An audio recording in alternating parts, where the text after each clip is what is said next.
আর পুরুষ থাকবে বাইরে, পুরুষ কাজ করতে যাবে, চাকরি করতে যাবে, সমাজে নেতৃত্ব দিতে যাবে, রাতের বেলা বিশ্রামের জন্য ঘরে আসবে।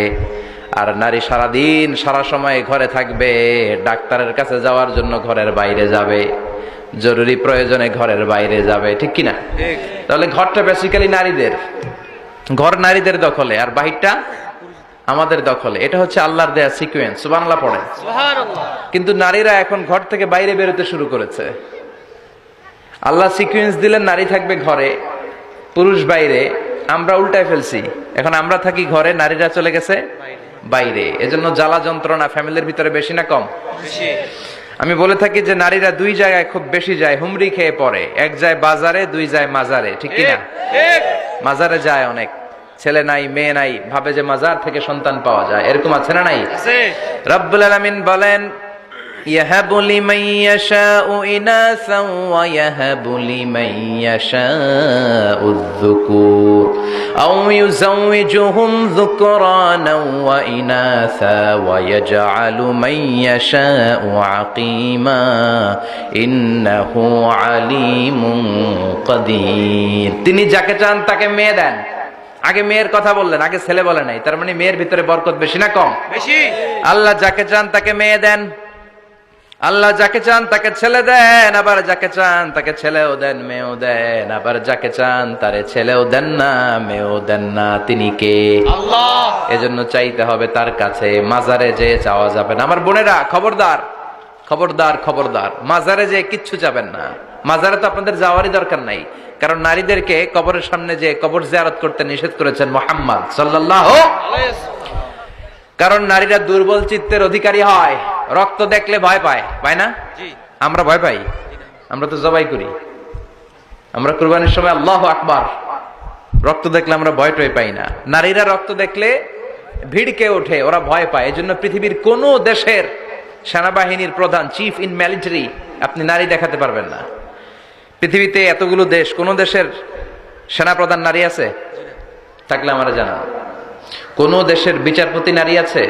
নাই। কারণ এই ডিসিশন গুলো নিতে হলে অনেক বড় মাথা লাগে, অনেক সাহস লাগে। কিন্তু নারীরা রক্ত দেখলে ভয় পেয়ে যায়। সুবহানাল্লাহ পড়েন। কি ব্যালেন্স আল্লাহ করে দিলেন। এই জন্য খবরদার, মাজারে যেয়ে কিছু চাওয়া যায় না।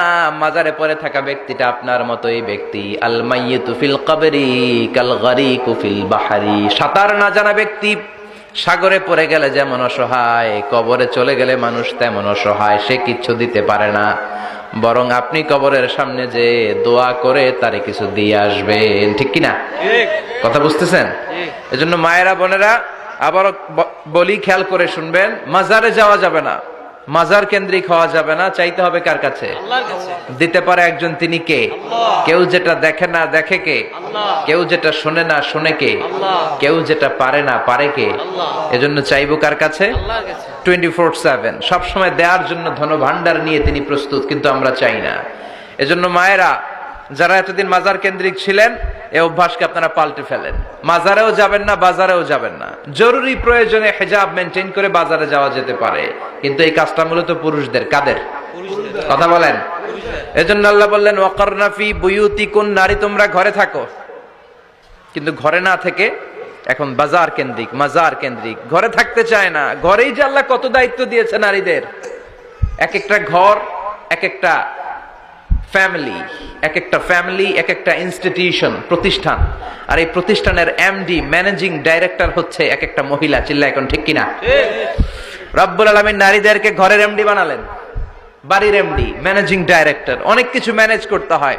ফুড ম্যানেজমেন্ট জানা লাগে, কুকিং ম্যানেজমেন্ট জানা লাগে, রেয়ারিং আপ দ্য চিলড্রেন জানা লাগে, ডিপ্লোমাসিও জানা লাগে। কেমন করে রান্না করবে এটা জানতে হয়, কেমন করে ঘরকে ক্লিন রাখবে জানতে হয়, কেমন করে ছেলে মেয়েকে লালন পালন করতে হবে জানতে হয়, কেমন করে স্বামীর মন জুগিয়ে শাশুড়ির মন জুগিয়ে চলতে হয় সেটাও জানতে হয়। এটার বলে ডিপ্লোমাসি। কূটনৈতিক জ্ঞান না থাকলে আরেক বাড়ির মাইয়া নতুন এক বাড়িতে যাইয়া সবার সাথে মিলেমিশে চলতে পারে? কথা কন। তো আপনার ডিপ্লোমেসি জানা লাগে, আপনার food management, cooking management, washing management, rearing up the children, চিলড্রেনদেরকে কিভাবে বড় করতে হয় এটা জানতে হয়। তো এত দায়িত্ব ধুইয়া, আপনার ম্যানেজিং ডাইরেক্টরের দায়িত্ব ধুইয়া আপনি বাইরে যান কেন? কথা বলেন। এজন্য আল্লাহ বললেন ওয়াকারনা ফি বুয়ুতিকুন্না, ঘরে থাকবা। ঘরে থাকলে ওই ঘরটারে বরকতময় করে দেয় কে? আল্লাহ। দেখবেন যেই ঘরে নারী থাকতে পারে না ওই ঘরটা উস্কো খুস্কো, রুক্ষ, ভালোবাসার ছোঁয়া নাই, ওই ঘরের মধ্যে মাধুর্যতা নাই, প্রেম নাই, মমতা নাই, সব কেমন যেন অগোছালো। কারণ নারীর হাত পেলে একটা ঘর যেরকম সুন্দর হয়, নারীর হাত না লাগলে ঘরটাকে ওই রকম সুন্দর করে সাজানো যায়।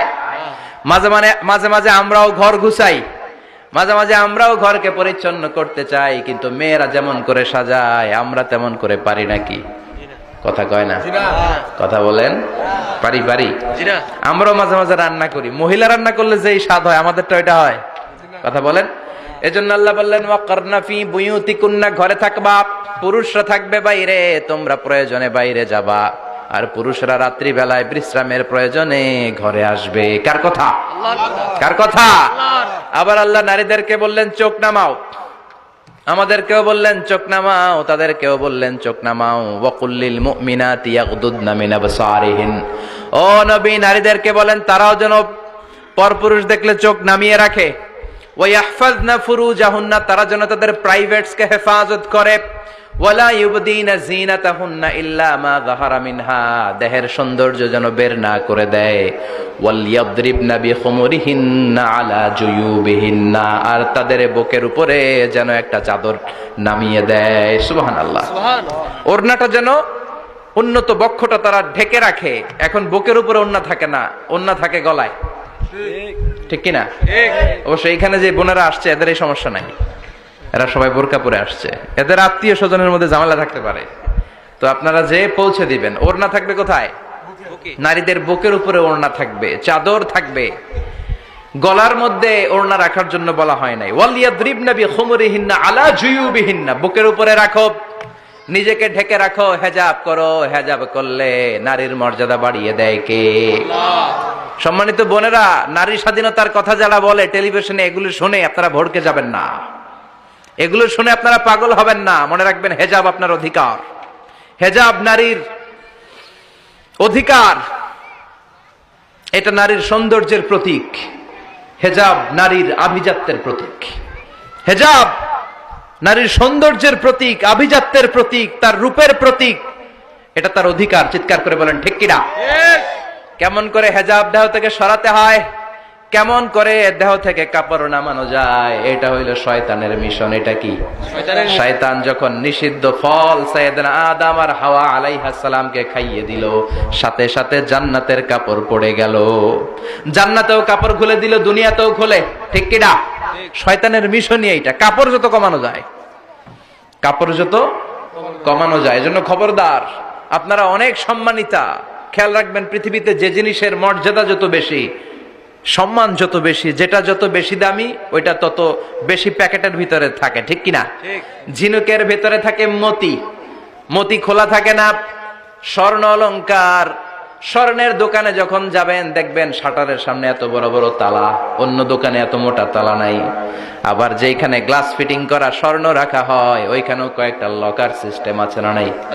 ঘরে যখন আমরা অর্নামেন্টস রাখি, গহনা রাখি, ঘরের সবচেয়ে গোপন কক্ষের ভেতরে, গোপন আলমারির ভেতরে, গোপন সিন্ধুকের গোপন ড্রয়ারের ভেতরে কয়েকটা তালা মেরে স্বর্ণ রাখি। জোরে কোন ঠিক কিনা? 50,000 টাকার বান্ডিল নিয়ে যখন রাস্তায় বেরোই, কেউ হাতে নিয়ে বেরোয় না, এমনি দেখা যায় না। এই যে দেখ 50,000, কখনো কাউরে 1,000 টাকার নোট ধরেন, এটা 1,000 টাকার নোট, কয় হাজার টাকার নোট? কথা কয় না? 1,000 টাকার নোট। এটা কাউরে দেখবেন যে 1,000 টাকার নোটটারে এইভাবে কইরা এদিকে অর্ধেক আর এইভাবে এইভাবে রেখে রাস্তায় হাঁটতেছে? কোন পাগলও হাঁটবে? কোন পাগলও হাঁটে না, কারণ দামি জিনিস। এটার হেজাব লাগবে, এটার নেকাব লাগবে, এটাকে প্যাকেট করতে হবে, এটাকে প্রিজার্ভ করতে হবে। এজন্য যে নারীরা হেজাব করে তারা কোনোদিন ইফটিজিং এর শিকার হয় না। চিল্লায় বলো ঠিক কিনা? হেজাব যারা করে তারা বিপদে পড়ে না, কারণ হেজাব করলে এক একটা নারীকে জান্নাতের হুর পরীর মতো লাগে, ঠিক কিনা? সম্মানে মাথাটা নিচু হয়ে আসে, তাকাতে গেলেও ভয় লাগে। আল্লাহু আকবার, কি সম্মান আল্লাহ দিলেন! এজন্য আমার মায়েরা বোনেরা, আপনাদের সম্মান রব্বুল আলামিন হেজাবের ভেতরে রেখেছে। হেজাব হচ্ছে আপনার সিকিউরিটি।